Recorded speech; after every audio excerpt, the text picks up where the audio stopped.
Uislamu unabebwa na nguzo ama mafundisho ya aina kuu 5, ambayo hayo ndiyo mafundisho yanayokwenda kufundisha au msingi unaokwenda kubeba imani ya dini ya Kiislamu. Mpenzi mtazamaji, Uislamu unasimamishwa na nguzo ama tunaweza tukaita misingi au tunaweza tukaita mafundisho makuu, ambayo hayo ndiyo yanabeba jengo la Uislamu. Mengine yote yanaingia ndani ya hayo kama matawi, lakini hayo 5 ndiyo misingi mikuu ya mafundisho ya Uislamu, na hii ndiyo misingi ambayo Mwenyezi Mungu Subhanahu wa Ta'ala ameileta duniani kwa mitume na manabii wote, kwa sababu Uislamu ni dini ambayo ilianza zama zile alipoumbwa Nabii Allahi Adam. Ukisoma Qur'ani sura ya 2 aya ya 213 unaweza ukajifunza kitu katika kuzungumzia Uislamu. Qur'ani 2:213 inasema, baada a'udhu billahi minash shaitani rajim, bismillahir rahmanir rahim. Qur'ani 2:213, watu wote walikuwa wa dini moja ya haki aliyokuja nayo Nabii Adam, kisha wakakhitarafiana. Basi Mwenyezi Mungu akaleta manabii watoao habari njema na waonyao, na pamoja nao akawateremshia vitabu vilivyoshikamana na haki ili vihukumu baina ya watu katika yale waliokhitarafiana. Na hawakukhitarafiana katika hayo ila wale waliopewa vitabu hivyo baada ya kuwafikia hoja zilizo wazi.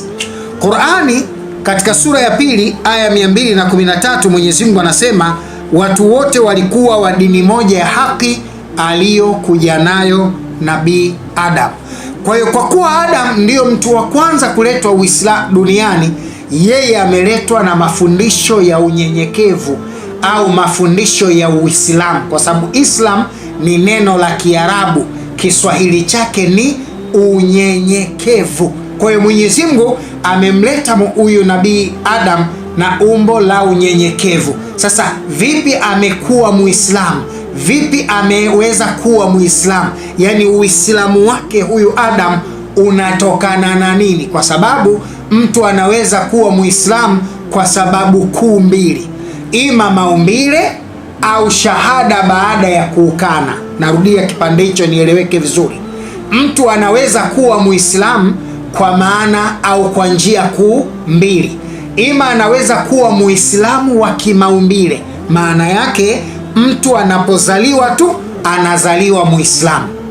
Kwa hiyo mtu yoyote ambaye amezaliwa Muislamu na hakuukana Uislamu, hakufikia umri wa kuukana Uislamu, akakuwa hivyo kabla ya kuwa baligh, huyu mtu anakuwa ni Muislamu. Lakini kuna kundi la pili, wale ambao wamezaliwa Waislamu kisha wakaukana Uislamu, ima wakawa Wakristo ama wakawa Mabudha ama wakawa Majudaism ama wakawa Mahindu au wakawa Makonfos au wakawa Matao au dini nyingine yote ile, mtu akaamua mwenyewe kuingia kwenye dini nyingine kinyume na Uislamu. Atakapoamua kurudi katika Uislamu atalazimika kutamka shahada, kwa sababu Uislamu ni maumbile Mwenyezi Mungu aliyoyaumba katika mwili wa mwanadamu, kama atakuwa hajaukana. Akiukana atatamka shahada, yani kuamini kwa kutamka na kuyakinisha kwamba hapana mola apasaye kuabudiwa kwa haki ila Mwenyezi Mungu mmoja peke yake. Minajili hii sasa, Uislamu ni dini ya maumbile ambayo mwanadamu kaumbwa nayo, na ndiyo maana Mwenyezi Mungu anasema katika Qur'ani sura ya 30 aya ya 30, Mwenyezi Mungu Subhanahu wa Ta'ala anasema, baada a'udhu billahi minash shaitani rajim, bismillahir rahmanir rahim.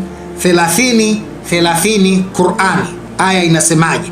Mwenyezi Mungu anasema, basi uelekeze uso wako katika dini iliyo sawasawa ndilo umbile Mwenyezi Mungu alilowaumbia watu, yaani dini hii ya Kiislamu inawafikiana barabara na umbo la mwanadamu. Hakuna mabadiliko katika maumbile ya viumbe vya Mwenyezi Mungu. Hii ndiyo dini iliyo ya haki, lakini watu wengi hawajui. Qur'ani inasema, basi uelekeze uso wako katika dini iliyo sawasawa, ndilo umbile Mwenyezi Mungu alilowaumbia watu. Ndiyo maana tukasema kwamba mwanadamu yoyote anapozaliwa kutoka tumboni mwa mama yake au anapoumbwa kutokana na mfinyango wa udongo aliofinyanga Mwenyezi Mungu, au anapozaliwa kwa neno la Mwenyezi Mungu pasi na mbegu kuingia kwenye tumbo la mama yake, au akaumbwa kutokana na umbo la kiumbe mwingine kama alivyoumbwa Bibi Hawa, maandiko yanasema watu wote hawa wanaumbwa katika umbile la Kiislamu. Yaani mtu anaumbwa katika umbile la Kiislamu. Wanadamu wote wanazaliwa wakiwa Waislamu, na ndiyo maana Uislamu, mtoto anapozaliwa hakuna kitendo cha kumtia mtu katika Uislamu.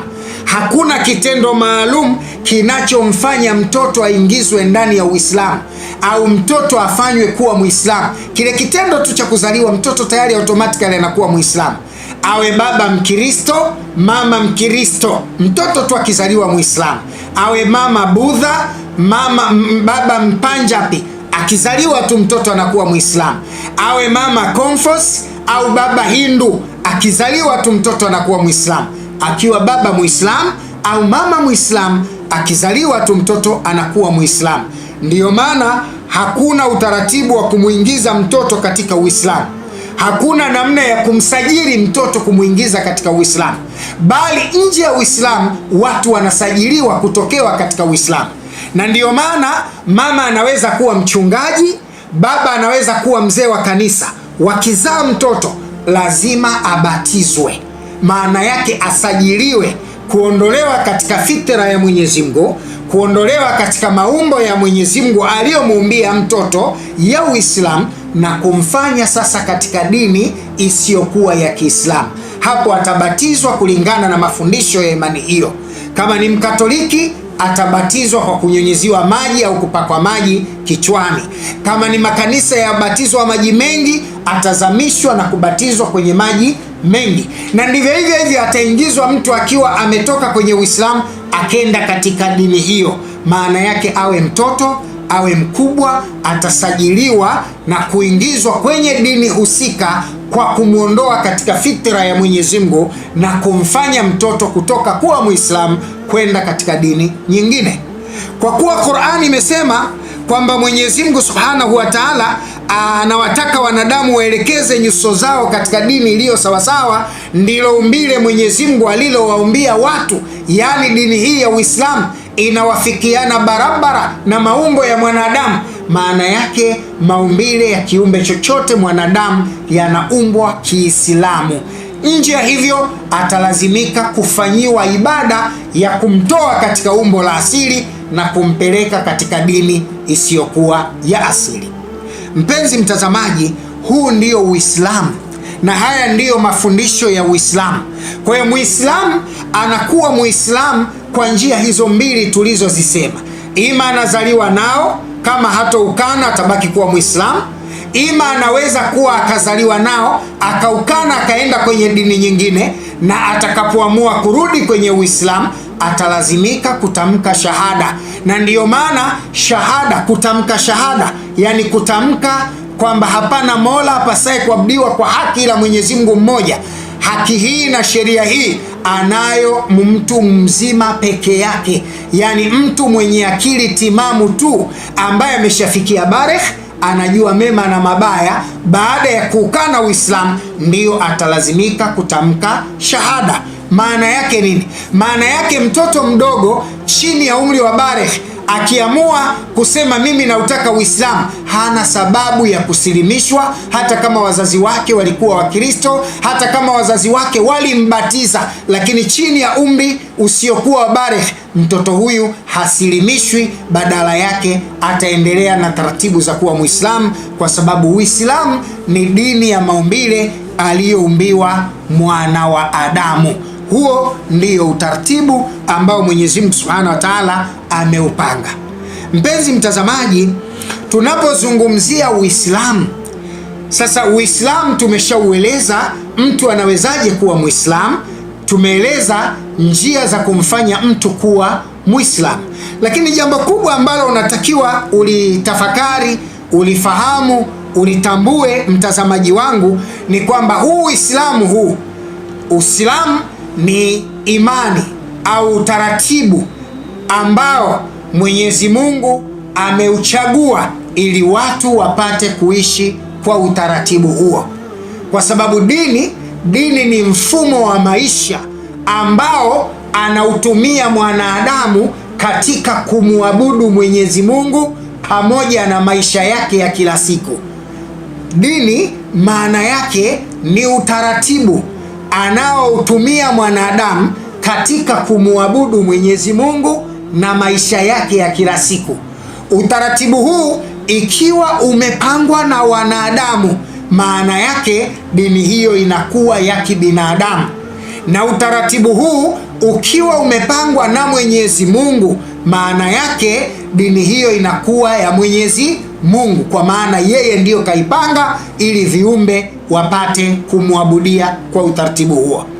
Sasa Uislamu ni utaratibu alioupanga Mwenyezi Mungu ili wanadamu waishi kwa utaratibu huo, wapate kumwabudu yeye na wapate kuishi na viumbe wengine, wakigawa haki za viumbe bila ya kudhurumu haki za viumbe vingine. Huo ndio Uislamu.